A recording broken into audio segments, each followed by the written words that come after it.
again, we're assuming it's the same ramp.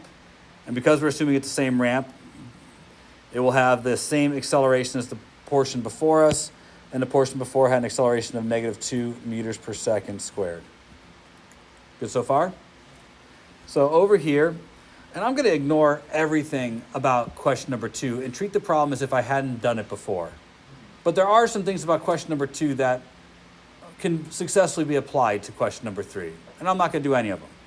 I'm going to assume the only thing I know is that the thing was rolled up the ramp at a speed of 6 meters per second, returned to a position where it was traveling down the ramp at 8 meters per second, while experiencing an acceleration of negative 2 meters per second squared. Okay? So I'm going to ignore any other piece of information that's not pertinent to this. The first thing I'm going to do is I'm going to kind of recognize that a graph of that would probably look something like this, with this being positive 6 meters per second, and this being negative 8 meters per second squared. Now, what I don't have is this time. It's not inferred in the problem. I don't have the displacement either, but I don't have that time. Now, in every other problem we've had so far, we've been given the time that the object took to travel whatever change in velocity occurred. And I was using that time in order to figure out the slope or to figure out the area. Without the time, I can't directly figure out the slope. But in this problem, I was given the slope.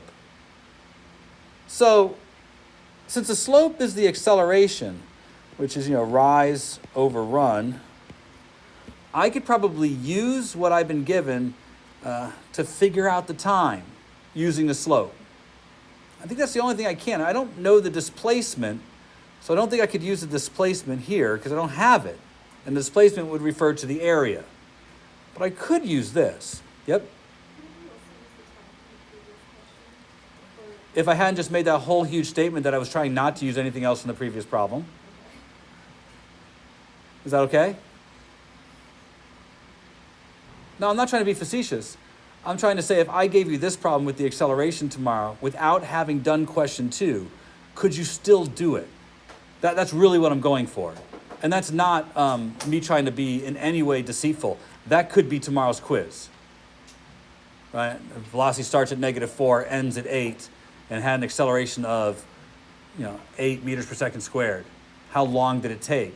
If you had not done a prior question that was based completely on it, could you still do the problem? That's kind of where I'm coming from.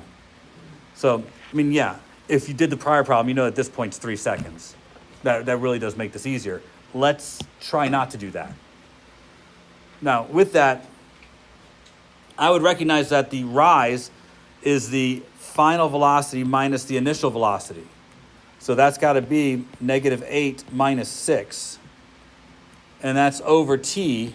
That all has to equal negative 2. I've left the units out here because I think they get distracting. But that should be enough for me to figure out how long this takes. So a little bit of algebra tells me that the time is going to be 7 seconds. Any question about that? All right. So now that I have the 7 seconds, I could probably make a reasonable attempt at solving for the distance. But be careful. I can't just do the trapezoid formula here. I like the trapezoid formula. It tells me the displacement. But if I use the trapezoid formula,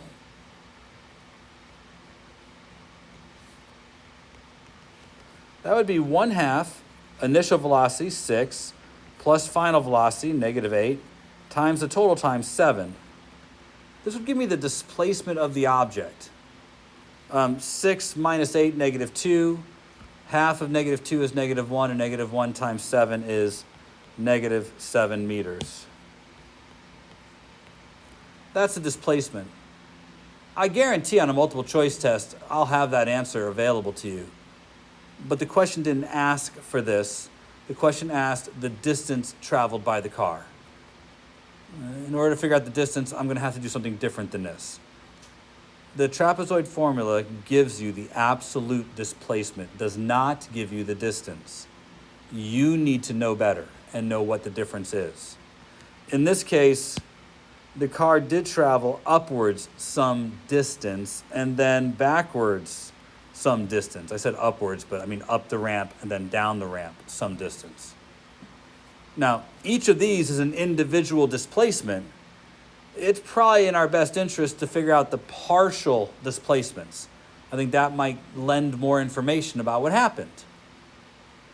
So I'm going to find this area. But to do so, I do need to know where this time is.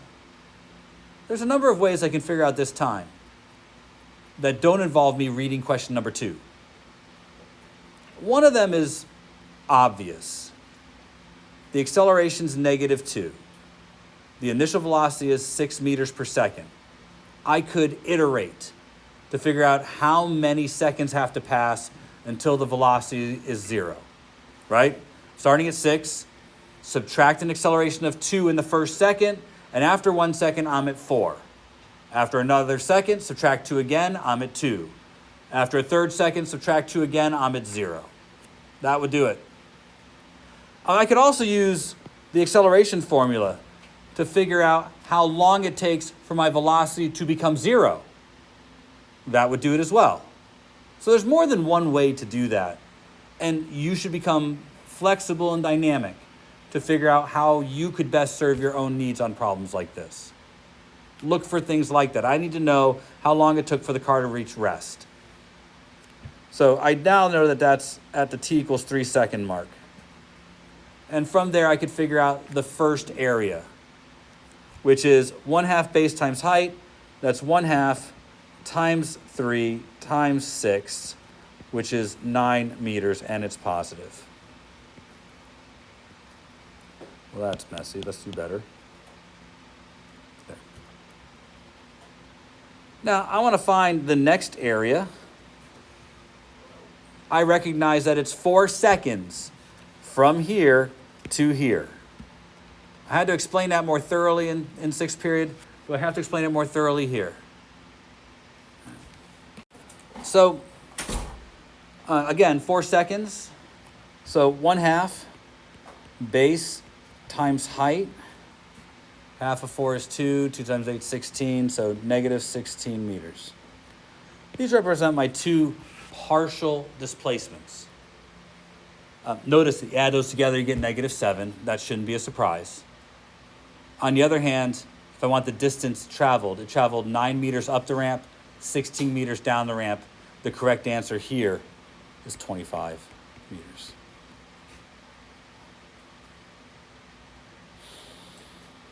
Okay, I did not draw a position versus time graph. Do you need to see one of those?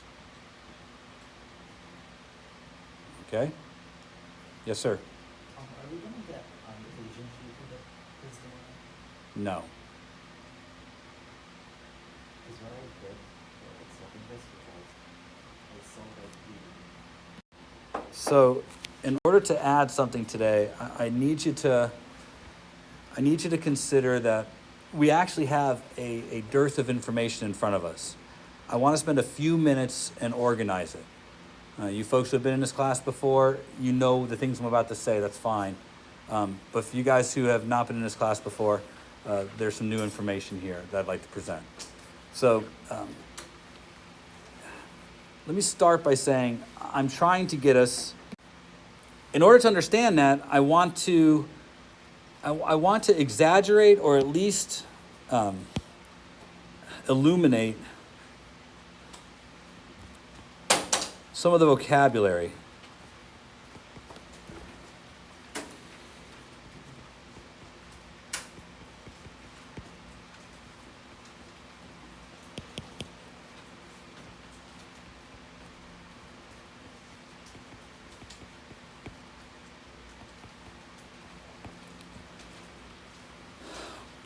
So far, we've seen these 4 words show up quite a bit. And they may not have been expressed exactly as I'm expressing them here, but for the most part, I think what you've been seeing is you're trying to find some combination of these. And usually some amount of them has been given to you as a course of the problem. In the beginning, I was giving you all the same things. How fast is it going at the start? How fast is it going at the end? And how long did it take? But by the end, I was giving you different combinations of these values, hoping that you could combine them to figure out the missing variables. But it's always come down to these 4 things. But there's actually 5. Because with every problem, there's been an initial velocity, how fast it was going at the start, and a final velocity, how fast it's been going at the end. Now, in all of these problems, we've had an acceleration, but, and I need to emphasize this, our accelerations have been constant. That's important that you understand we are dealing with what's known as uniform accelerated motion. If you don't know that you're dealing with uniform accelerated motion, then what we're going to derive today can't be counted on. So I'll say it again. For all the examples we've been doing, the slope of the velocity versus time graph has been a constant. That's uniform accelerated motion.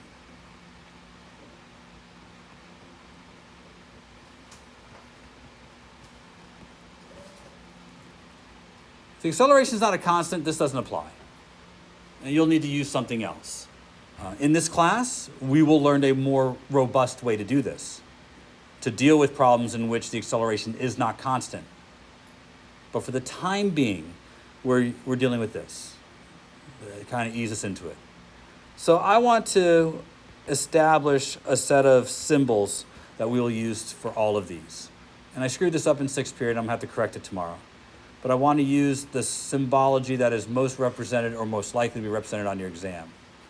A displacement, we will use the definition of displacement, which is delta x. The delta here meaning change in. So this specifically means x minus x naught. Final position minus initial position. We'll use the naught to represent initial position, or, in a better term, position at time equals 0.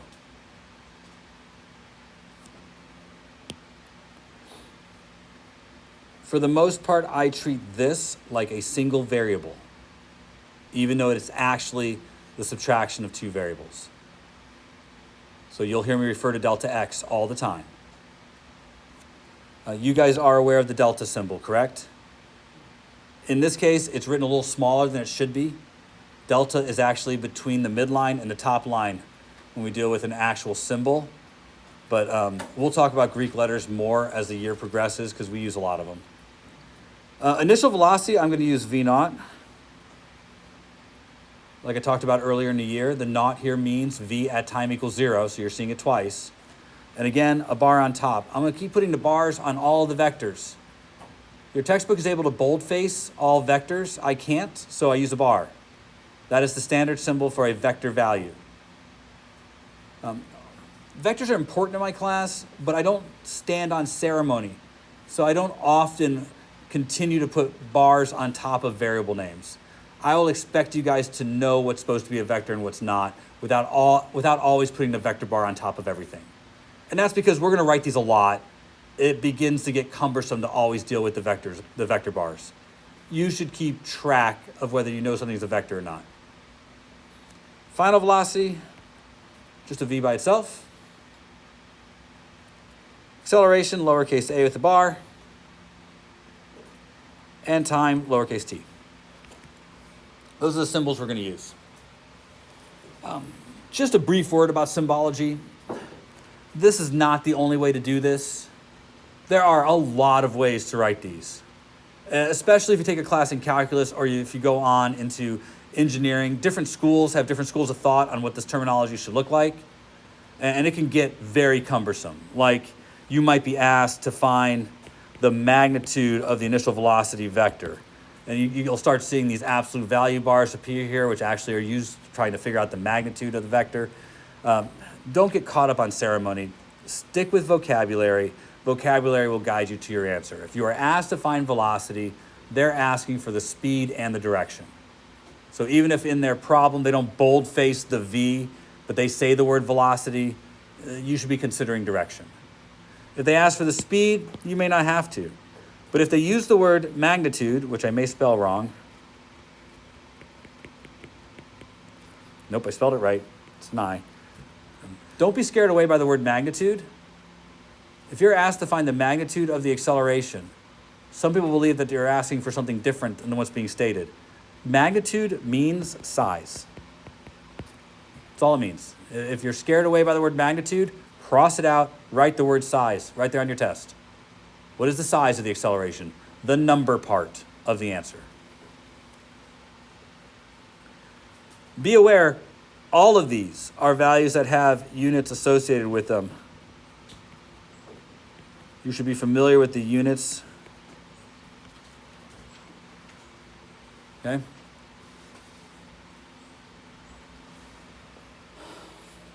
Now, from this point forward, I want to use this symbology. But I need to emphasize, today we're dealing with uniform accelerated motion. What we are going to derive today only works in If we go back to this list, and you pay very close attention to this, you realize that the one missing displacement is that one. The one missing final velocity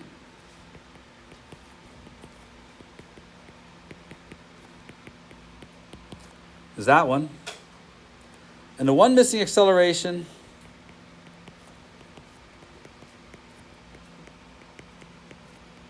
is that one. Seems to me that there might be one here and one here. Now, I think you should derive them. You know how. But there's nothing special here. These are called Galileo's motion equations. All 5 of these are sitting in your textbook. You type in Galileo's motion equations to Google, you will get all of them. There will be no surprises. You should have all 5 when you come to class tomorrow. All right? This is where the acceleration is a constant. So, without further ado, I'd like you to consider these 3 graphs.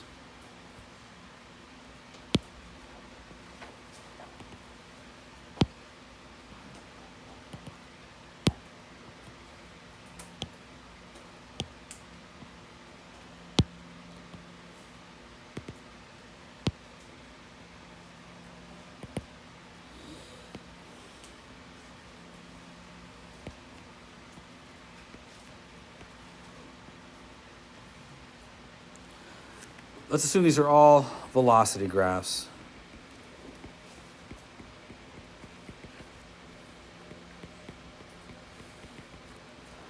Regardless of which one of these I want to choose, I'm going to do all 3 because I want you to see all 3 of them. But I want you to understand that what I'm about to do is to demonstrate that regardless of which of these we choose to look at, they are all individually more or less the same. Okay. So I've drawn 3 velocity graphs. I suspect you understand that in each one of these cases, something different is happening. Case number 1, the object is already moving at time 0 and increases its speed. Case number 2, the object is already moving. When we begin to look at it, it slows down to a stop, turns around, and goes backwards. Case number 3, the object is at rest at time 0 and begins to move, but it's moving backwards. Can we all agree with those statements? In all 3 cases, each object begins with an initial velocity and ends with some final velocity.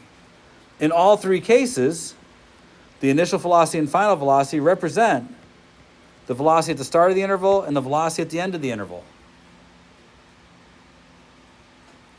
And for all 3 cases, a certain amount of time has passed in order for the object velocity to have changed. But the critical attribute is that in all three cases, it's a linear function, meaning the acceleration is a constant. Now, the first thing I would like to throw at you is that regardless of which case we look at, can you write an expression for the acceleration? By definition, acceleration is the slope of the line. So regardless of which one of these I choose, would not the slope be written as the final velocity minus the initial velocity? By definition, change in the vertical divided by final time minus 0 for the initial time. That this applies to all three circumstances is important because this represents any case. Regardless of what the object is doing, the acceleration is still how much the velocity changes when compared with the time. Take a moment, solve that for v. Find a more simplified expression.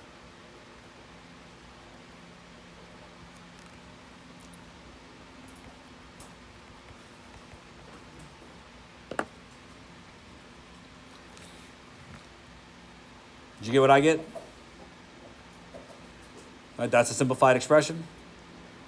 Is it clear to you that it has to look like this because it is the equation for a straight line? And all of you see that okay? I said to you, this is all predicated on the idea that the acceleration is linear. So here it is. The acceleration is linear. Now, you've done this with me once. You could do this one on your own. Can you come up with a relationship for the displacement based on the area of the graph? And is it different for any of these?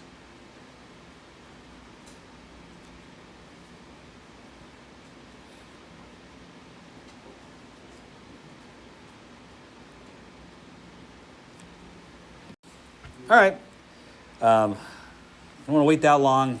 It doesn't matter which one of these you choose to do, does it? Ultimately, you're going to apply the trapezoid formula, whether it's this one. You may be thinking to use the triangle there, but you could still use the trapezoid formula because a triangle is a trapezoid with one of the bases 0.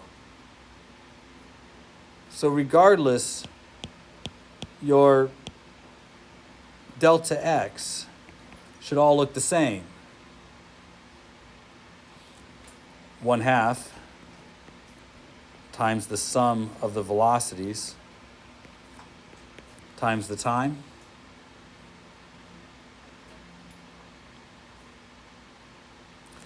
What we have here are relationships that are detached from the graphs.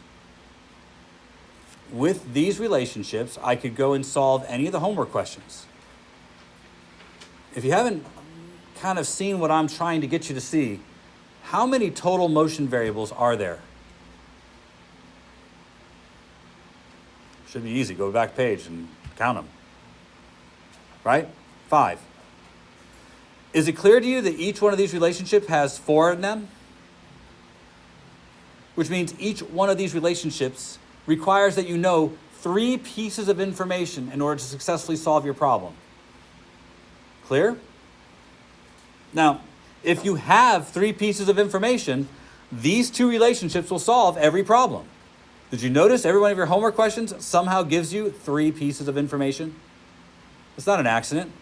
Motion problems can't be solved without 3 pieces of information. So there's always going to be 3 pieces of information somewhere in the problem. However, do you notice that the first equation has everything in it except for displacement? You notice that? Which means that equation can't be used to figure out displacement. And the other one has everything in it except for acceleration. which means it can't be used to find acceleration. Which is why in some cases, you may have to solve one of these functions first and use it in the other.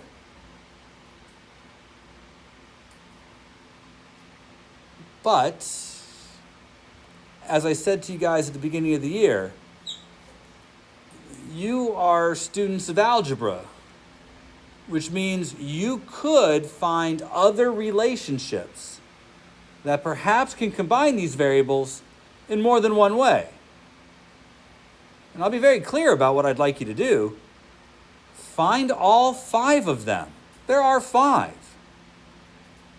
There's got to be 5 relationships. A relationship that is each missing one motion variable. For example, eliminate final velocity between these two.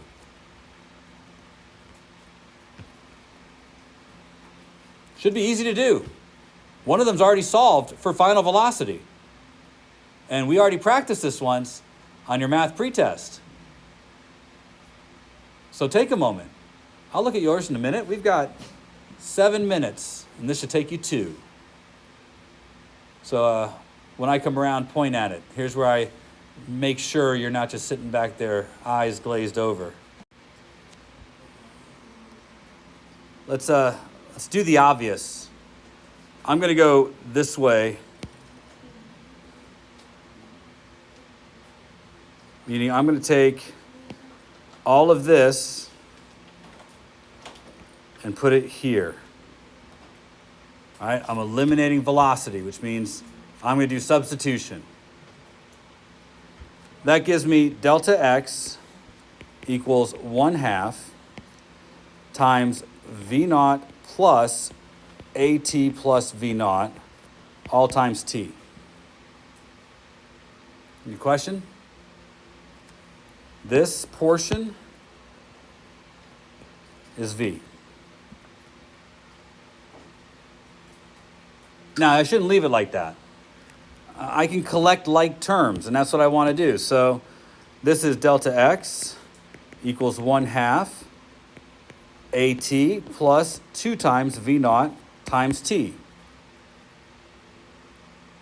Again, you might think to leave it here, but I'd like to distribute the t in the 1/2 for a couple of reasons. There's a 2 in there. If I distribute the 1/2, I cancel out the 2, but also it collects the t's together.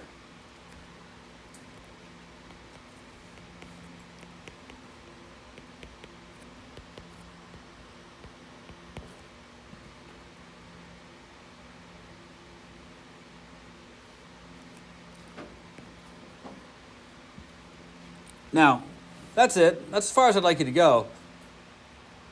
But there's something very important here. And since I have 2 minutes, I want to really exaggerate it. Notice, this is a position versus time equation. This one over here was the velocity versus time equation, and it was linear. Right? I pointed out, this is a straight line. So if you plot velocity as a function of time, and you get a straight line, we're talking about uniform accelerated motion. A consequence of that is the position of that object, using the stuff we just talked about, is predicted to be quadratic. That's why all those graphs are curved. It's not an accident.